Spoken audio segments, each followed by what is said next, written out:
ஏதாவது ஒரு பொருளாக இருந்தாலும் எப்பயாவது தேவைப்படும் எடுத்து வைப்போம் அப்படின்னு சொல்லி நிறைய பொருட்களை தேவைப்படும் அப்படின்னு எடுத்து எடுத்து வைப்போம். அதுலேயும் இந்த பெரியவங்க சொல்லுவாங்க பாருங்க, சிறு துரும்ப பல்குத்த உதவும், எடுத்து வை என்னைக்காவது உதவும் அப்படின்னு சொல்லுவாங்க. இந்த மாதிரி தேவைப்படும் அப்படின்னு எடுத்து வைக்கிற பொருள் எல்லாமே உண்மையிலேயே நம்ம வாழ்க்கையில் எப்பயாவது ஒரு டைமில் யூஸ் ஆகியிருக்கா அப்படின்னு கேட்டிங்கன்னா 80% 85% வந்து தேவையே படாது. நான் ஒரு முடிவு பண்ணிட்டேங்க, கண்டிப்பாக வீடு ஃபுல்லாக டீக்ளட்டர் பண்ணி ஆகணும் அப்படின்னு முடிவு பண்ணிட்டேன்.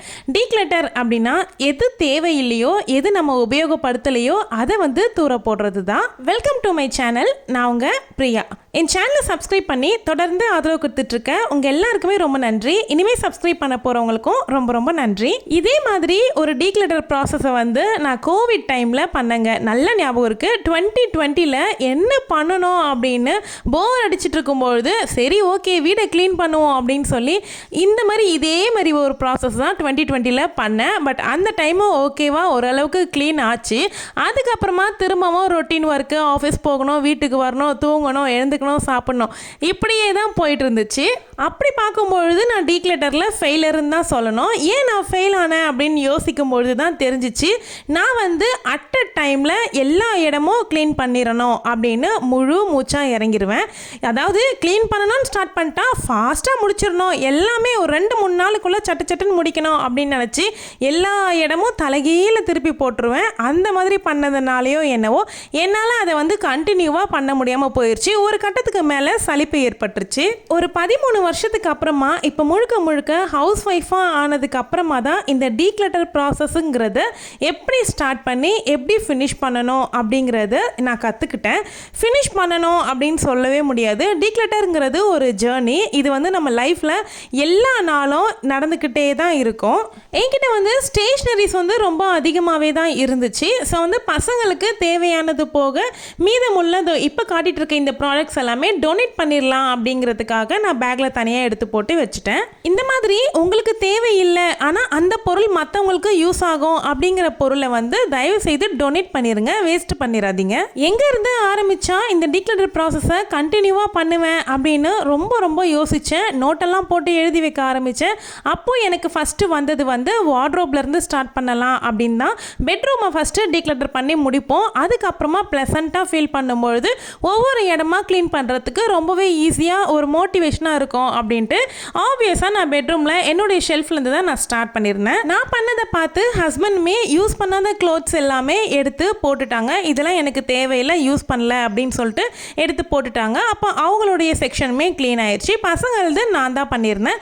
எது கிழிஞ்சிருக்கு, இது எது எலாஸ்டிக் இல்லாமல் இருக்குது, எது வந்து இன்னர்ஸ் எல்லாமே எது ஹோல் விழுந்திருக்கு, இந்த மாதிரி பார்த்து எல்லாத்தையுமே எடுத்துட்டேன். இதுக்கு முன்னாடி நான் காமிச்ச பார்த்தீங்களா அந்த பேஸ்கெட்டில் தான் பசங்களுடைய துணி எல்லாமே போட்டு வைப்பேன். ஆனால் அதில் என்ன ஒரு தப்புனா பசங்க வந்து மேலோட்டமாக இருக்கிற ட்ரெஸ்ஸஸ் மட்டும்தான் ரிப்பீட்டடாக போட ஸ்டார்ட் பண்ணாங்க.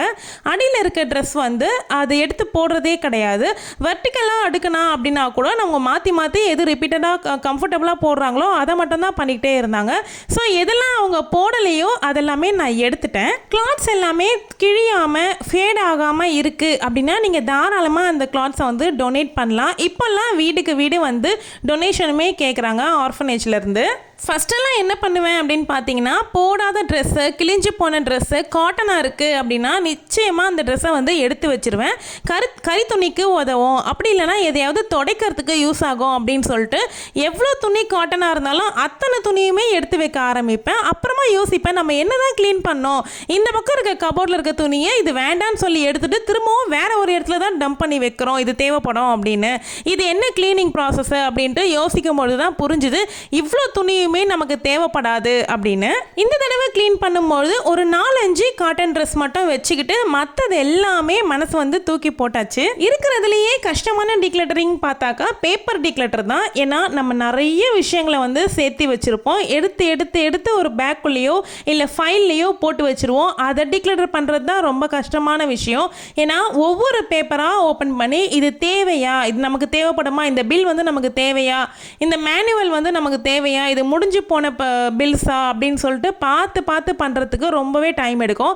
இதுலேயும் நம்ம டயர்ட் ஆகிட்டு டிக்ளேட்டர் ப்ராசஸே விட்டுருவோம். மோஸ்ட்லி நீங்கள் வந்து பிகினராக இருந்தீங்க அப்படின்னா பேப்பர் டிக்ளேட்டரை லாஸ்ட்டாக வச்சுக்கிறது ரொம்ப நல்லது. என்கிட்ட பார்த்தீங்கன்னா பேப்பர்ஸே ஒரு 4-5 சுடிதார் கவரில் போட்டு வச்சுருந்தேன். என்னதான் அது இத்தனை இருக்குது அப்படின்னு சொல்லி பார்க்கும்பொழுது என் கல்யாணத்துக்கு கொடுத்த புக்கு, என் கல்யாணத்துக்கு கொடுத்த நோட்டு, இது எல்லாமே வச்சுருந்தேங்க. அப்போது கல்யாணத்துக்கு முன்னாடி கோலம் போட்டு பார்த்த நோட்டு இதெல்லாம் எடுத்து வச்சுருக்கேன். எக்ஸ்பயர் ஆன debit card, check books, user manual, இந்த மாதிரி ஏகப்பட்ட விஷயங்கள் வந்து இருந்துச்சு.